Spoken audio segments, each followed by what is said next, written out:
In a world where virtual reality blurs the lines between truth and fiction, a man with a dangerous discovery is murdered, leaving his colleague to uncover the truth before it's too late. The movie starts with Hannon Fuller writing a letter to someone, confessing a dangerous secret that will probably get him killed. He seals up the letter, leaves some cash for a girl sleeping in his bed, and checks out of the hotel. He walks into a ballroom, hands the letter to the bartender, and tells him to give it to a man named Douglas.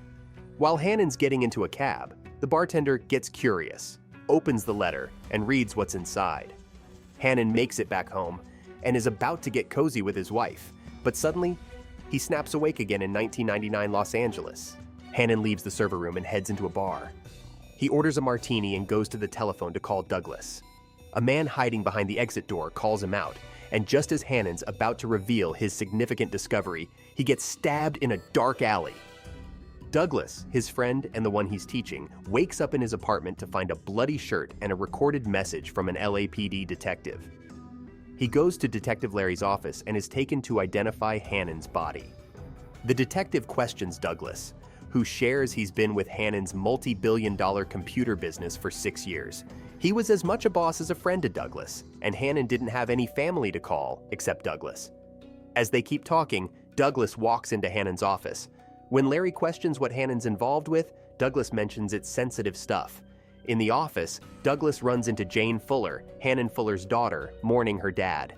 Douglas is taken aback since Hannon never talked about having a daughter, yet she looks familiar to him. Larry decides to question her separately.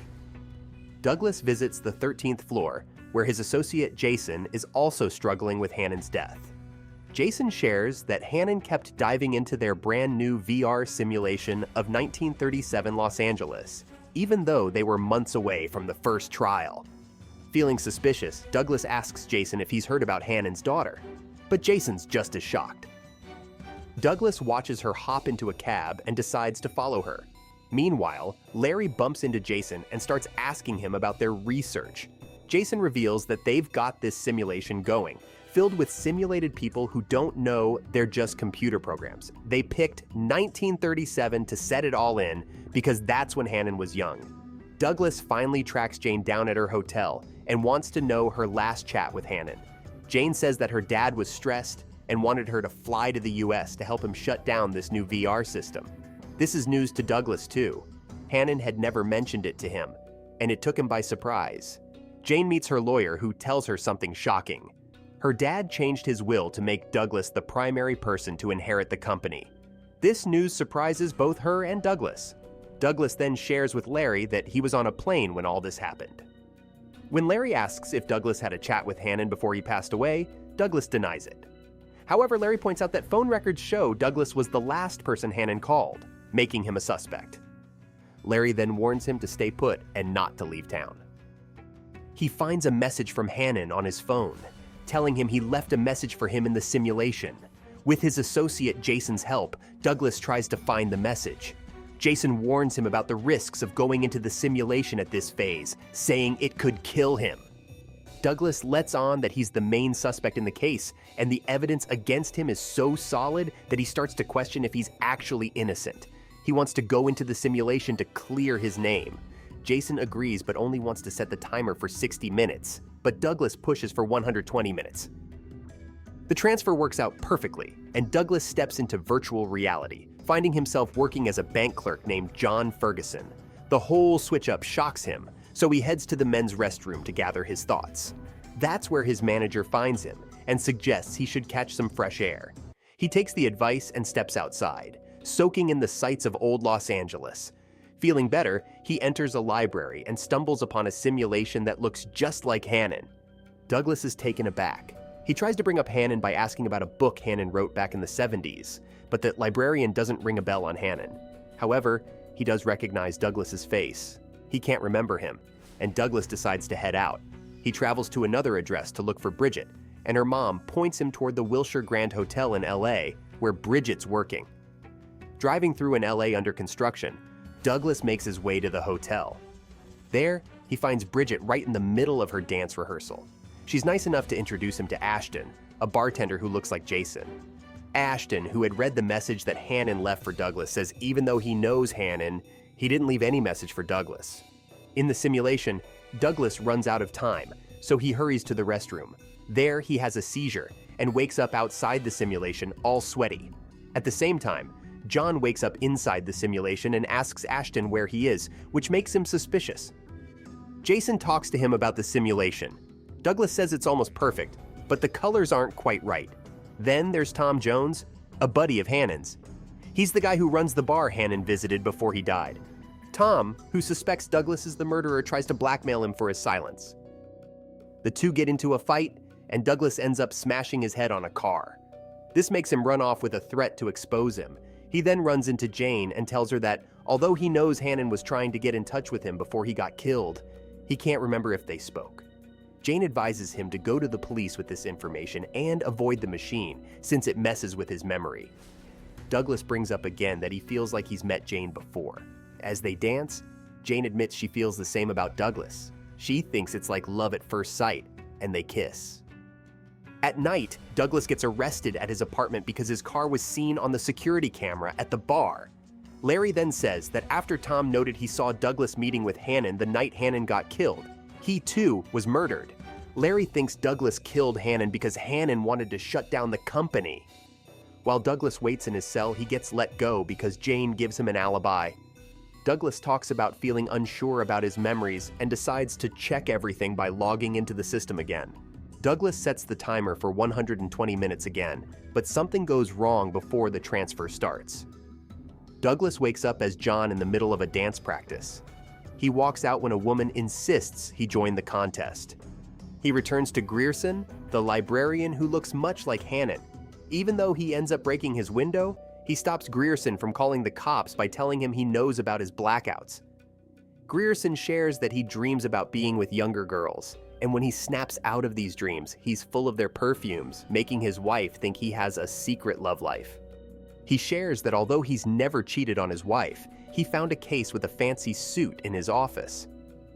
Douglas takes him for a drink at the Wilshire Grand Hotel, where the staff recognizes him as Hannon.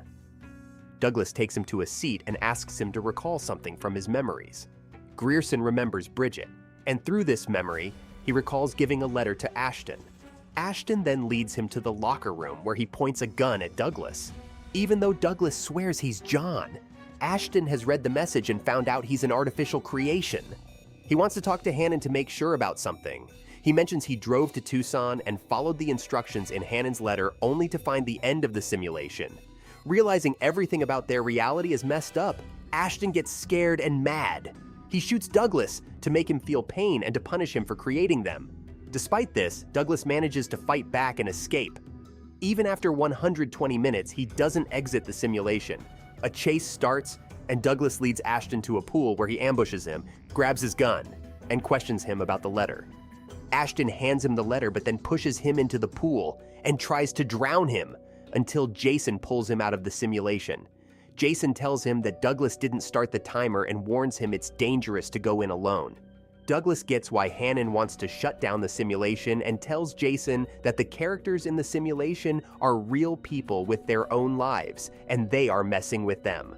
Even though Jason disagrees, Douglas says he will shut the project down. He drives to Jane's hotel, and the receptionist tells him Jane has checked out.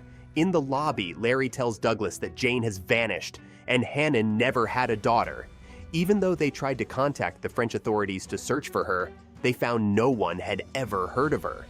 With the help of the cab driver, Douglas manages to track her down, only to learn that her real name is Natasha Molinaro, and she's working as a grocery store clerk. He heads to the store, but Natasha doesn't recognize him.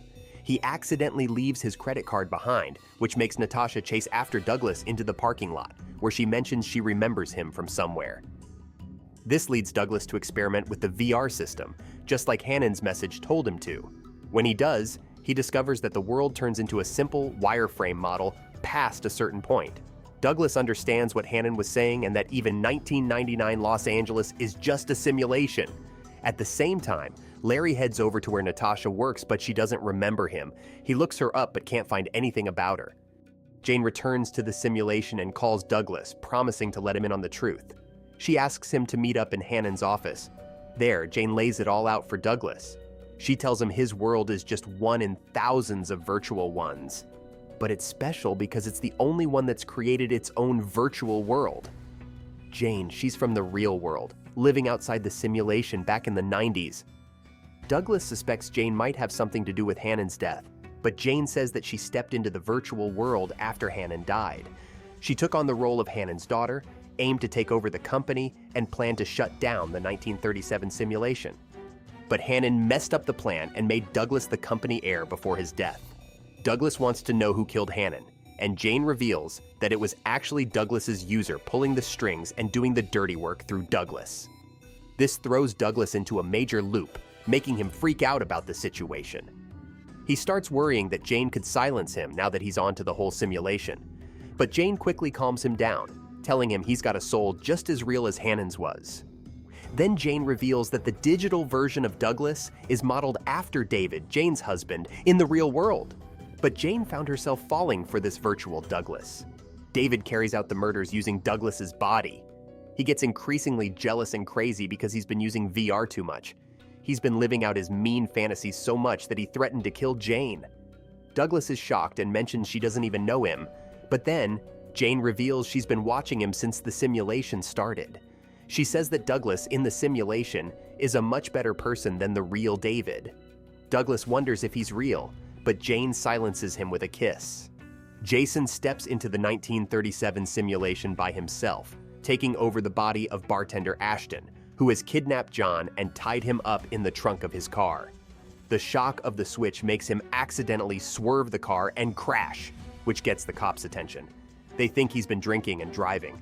Even though he eventually finds his license and papers when the cop starts walking away, John yells from the trunk, alerting the officer. The officer makes him open the trunk and finds John inside, thinking it's Douglas and that the whole thing is a joke. Jason tries to explain the situation to the officer, but as he steps back, he gets hit by a truck and dies. Ashton's consciousness wakes up and starts controlling Jason's body in the 1990 simulation. The security guard sees Jason having a hard time with a locked door and lets Douglas know. As Douglas leaves, Jane picks up the phone to call Larry. When Douglas gets into the building, he finds the security guard knocked out and his gun missing. He finds Ashton watching TV in the conference room. At first he thinks it's Jason, but then he discovers it's Ashton in Jason's body. Ashton is amazed by the technology and what's been achieved in their future world, but Douglas tells him they're not actually in the real world. Instead, they are parts of a VR simulation. When Ashton mentions Hannon's letter, Douglas tells him that the letter was meant for this world. It turns out there's a real world above the two layers they're currently in. Ashton is super curious to see the place where he was born, which is a computer lab. So Douglas and Ashton go to the elevator to head to the 13th floor. At that moment, David retakes control of Douglas, and after separating him from the servers, David kills Ashton. Entering Douglas's bedroom, David attempts to force himself on and murder Jane. Jane manages to hit him and run away, but David keeps chasing her with a gun. Jane barely makes it into an elevator in time to avoid the gunshots. When she gets to the lobby, she finds the exit locked. David catches up to her and points the gun at her, confessing he wants to kill her because he's jealous. Just then, Detective Larry comes to the rescue and shoots David, saving Jane. Jane asks him what took him so long. Since she knew David was going to plug in, she planned to have him killed while he was in Douglas's body to trap his mind here. Larry realizes what's going on and asks Jane if someone will unplug him too. She says no. David's death as Douglas in the 90s simulation allows Douglas's artificial consciousness to take control of David's body in the real world. Douglas wakes up in David's bedroom in 2024 and finds himself connected to a VR system through a device that looks like headphones. He then disconnects the system and walks around the house. Douglas enters the living room and finds a newspaper that informs him of the current date. There he meets Jane, who confirms that he is indeed Douglas. Jane then takes him outside, where he sees a futuristic Los Angeles and her father, the real Hannon Fuller. Jane wants to explain the simulation to Douglas, and just as she begins, the screen turns into a thin line of light before going dark, like a computer monitor being turned off, ending the movie. Thanks for watching. Did you know 99% of our viewers are not subscribed? You must be one of them. Let's change that. Press that subscribe button so you never miss out on our new exciting videos.